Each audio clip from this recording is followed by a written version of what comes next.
ও ভাই কিভাবে বললে বুঝবা, কিভাবে বললে বুঝবা, কিভাবে বললে গুনাহ ছাড়বা, বলো বলো।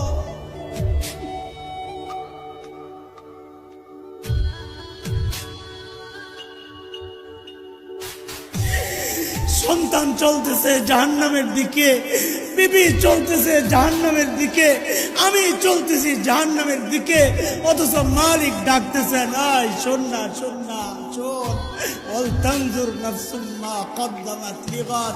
আমার সামনে তোকে দাঁড়াইতে হবে, দাঁড়াইতে হবে, দাঁড়াইতে হবে।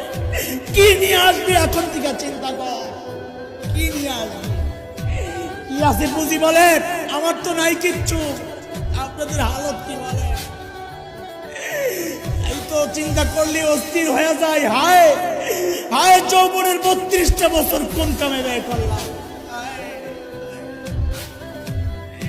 প্রতিদিন যদি একবার করে সুবহানাল্লাহ পড়তাম, আমল নামায় কতগুলা সুবহানাল্লাহ জমা হইতো। প্রত্যেকদিন যদি 2 রাকাত নফল নামাজ পড়তাম, আমল নামায় কতগুলা নফল নামাজ।